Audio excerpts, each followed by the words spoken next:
Posted by you/True Nefariousness 462. To preface this story, I'm going to start with my opinion. I do not believe what my daughter did was wrong. In fact, I'm incredibly proud of her. Even though she may have been overzealous, her reasoning was very much in the right place. We have discussed at length what she should do if ever in this situation again, which I hope she is not. I, 35F, have a wonderful 9-year-old daughter. She is smart, outgoing, and incredibly strong. 2 years ago, my ex-husband and I divorced. He fell out of love with me and into the bed of a 21-year-old. It's a story as old as time, but it doesn't hurt any less. About 6 months ago, I was mugged on my way home from work. I was badly bruised and mentally distressed. My ex is not a present father. He moved to France for work about 3 months after the divorce was finalized, so he wasn't able to help look after my daughter while I was healing. She spent some time with my mom but saw me at my worst. I have a lot of guilt about that. She became very anxious about leaving the house and didn't want to leave my side. She was worried that mommy would get hurt again. A friend of mine's son had been bullied at school a while back. She enrolled him in karate classes, not for fighting but to build his confidence, and it really worked for him. She suggested that putting my daughter in some classes might help her feel more secure. I suggested it to her, and she wanted to do it but asked if I would join her. To be honest, it was probably a very good decision. I spoke to the sensei, explained the situation, and asked if I could sit in on the beginner's class with her. He agreed. We both loved it. She picked it up so quickly and enjoyed the play activities with the other children.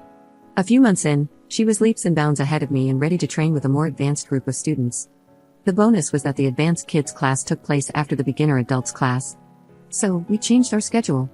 I started training with adults while she continued with the advanced kids. She picked it up so quickly, and her confidence in her abilities soared. A few times when we've been out, she's noticed things that worried her, like someone walking towards us. She'd grip my hand a little tighter and move herself in front of me. I keep reminding her that I'm the adult, we are safe, and this is not her burden. For anyone wondering, mental health care is hard in the UK. We are not very well supported. She has spoken to a school counselor, and while she hasn't indicated she needs further help, we are on a waiting list. Therapy never hurt anyone, so why not pursue it? But I can't afford private care, and the NHS takes a very, very long time. Fast forward a few weeks. Last week was her first week back at school after the summer holidays. There was a new student in her class, whom we'll call Alex. Alex and my daughter have become fast friends. She couldn't stop talking about him on Monday when she came home from school. Alex likes this food, Alex likes this TV show, Alex said this, Alex did that, etc.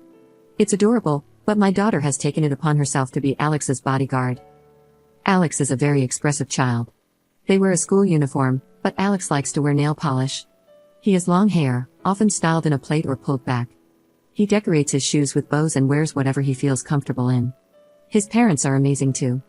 They've been so welcoming to both my daughter and me. We even shared drinks over the weekend after the incident. They are wonderful people. So, the incident.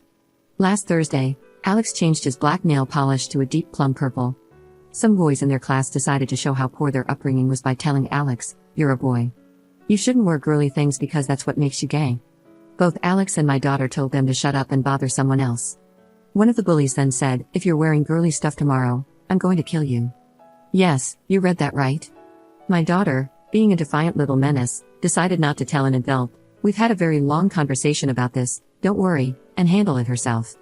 Alex also decided to respond in his own way. Friday morning rolled around. The plum nail polish was gone, replaced by the most beautiful, vivid pink you've ever seen.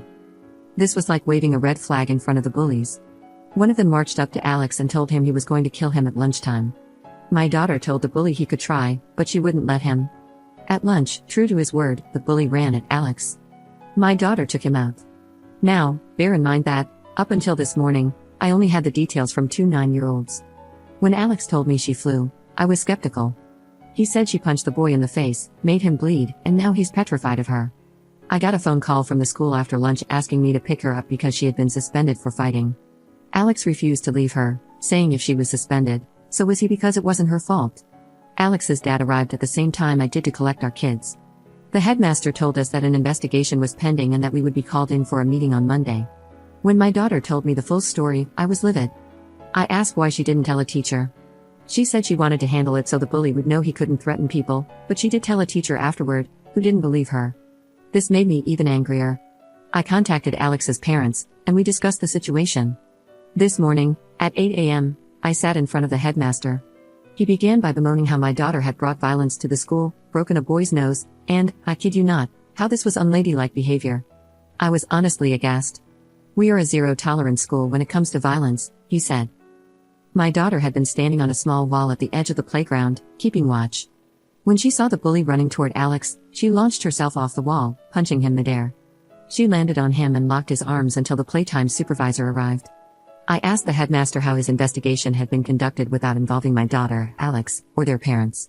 He stammered, saying he was told it was unprovoked and my daughter was the only aggressor. I pointed out that both my daughter and Alex had informed him of the threat. He fell silent.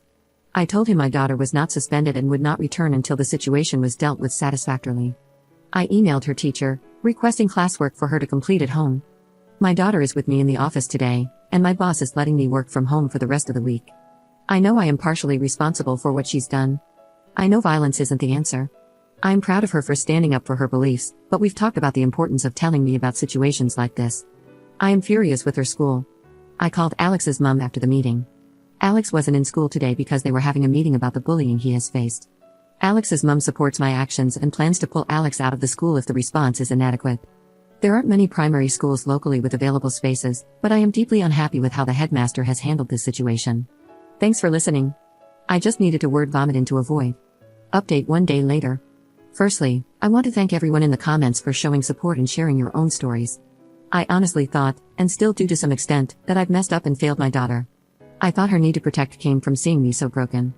A comment, which I've now lost, said something along the lines of, "Mummy got hurt by bad people, and now her friend is being threatened, so she wanted to stand up for us." As honorable as that is, I don't want my little girl to feel that way. I want her to be a child for as long as she can be. I want her to play with her friends and have no cares in the world apart from who's going to be the goalkeeper or whether she wants ham or turkey on her sandwich. Do you know what I mean? I spent some time with her over the weekend and last night reassuring her of that fact. I told her that I am always in her corner, always right behind her, and will always believe her, no matter what. She has promised me going forward that she'll always tell me everything, from the small things to the big things.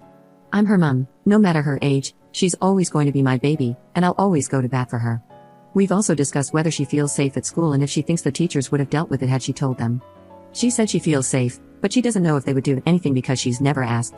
This is something I'll be keeping an eye on and discussing with other parents to see if their children have similar feelings. Now, onto the update. My daughter is suspended until Wednesday. I had a meeting with the deputy headmaster because the headmaster was unavailable today. Alex's mom, who, for ease, I'm going to call Joanne, had a meeting with him yesterday afternoon. For context, my meeting with him lasted about 20 minutes. Joanne kept him locked in the office with her for nearly 2 hours. In those 2 hours, she made him go through the anti-bullying policy chapter and verse, explaining each point. Joanne told me she got him to admit that what the other child said to Alex alone should have been grounds for punishment. He still claims he hadn't been told about the threats and wants to open an investigation into his staff to get to the bottom of it. Joanne told him she didn't care how he handled his staff right now. She said he needs to stop trying to place blame elsewhere and take accountability. Her first and only concern was that her child had been at the school for less than a week and had already received 2 death threats, yet the only person being punished is the one who stood up for him. He reiterated that, "We have a zero-tolerance policy," to which Joanne stopped him mid-sentence and asked why her son wasn't included in that policy. He apologized and said, "I can see how that could look that way," but hasn't said how he plans to fix it because he needs to do another investigation. I'm starting to think he has a word of the day calendar or something. My meeting with the deputy head was very basic. I think it was essentially just to placate me, but I've documented everything in case I need to revisit this. My daughter has been suspended for fighting, but she can return to school tomorrow morning. I asked if the other child would be punished but was told they couldn't discuss the other child. Honestly, that's fair, but I'll be monitoring the situation. There will be no behavior report or forced apology. Last night, we went to Alex's house for dinner. Alex keeps telling my daughter, "You're on my Christmas card list for life." I don't know where he got that from, but they think it's hilarious. My daughter has convinced Alex to try karate, and they're very excited. It's karate night for us on Thursday. I'll be talking with Sensei Paul about the altercation, just so they can chat about safety and when to fight. More than anything else, I just want her to be safe. She's not an army, she's still a little person and needs to remember that sometimes. I also told my daughter that I shared her story online, and I showed her some of the kinder comments. I asked if she'd like to choose a name you can call her, and she chose Hawk. Suddenly, something clicked into place. The flying punch she did was a cobra punch. The character Hawk from Cobra Kai does them a lot. You sort of kick your leg like you're going to kick the opponent but instead follow with a punch. No one has taught her this move, but I've seen her jump off the sofa and sort of do it before. When we started karate, I introduced her to the Karate Kid series, and naturally, we followed it with Cobra Kai. She's absolutely obsessed with Hawk and Tori. Minor spoiler for Cobra Kai, please don't talk to her about the end of the last season, she's very upset with Tori right now. We've since had another discussion about not replicating things we see on TV and in movies. Parenting is hard, and the teen years are still ahead. I might just dye my hair gray now and get it over with. One more thing I'd like to address. I received 2 really horrid DMs regarding Alex's gender identity and orientation. Firstly, they're 9. He's figuring out who he is. If he's LGBTQ+, then that's who he is. But it's no one's place but Alex's to determine that. He likes bright colors, makeup, and nail polish. He's unapologetically himself, and we could all learn a thing or two from that. Anyway, Hawk saw some comments suggesting she deserves a treat. Many of you mentioned ice cream, but she doesn't want that. She wants a sword. Apart from being terrifying sometimes, I think she's going to be okay. I'm going to buy her a play training sword and maybe some books about the samurai. If anyone has other suggestions, I'm all ears. I don't know if samurai will be a good or bad role model, but she's developed a passion for martial arts, and I'm all about supporting physical activities while mixing in some history. I'm sorry, I intended to keep this brief, but I just seem to waffle. I think I need to find more adults to talk to, haha. I was never much into journaling growing up, but I can see why people do it. It's nice to get everything in your head out and onto paper. Things seem much simpler that way. Anyway, I'm not sure what the future holds, but I know we'll tackle it head on, sword in hand, apparently.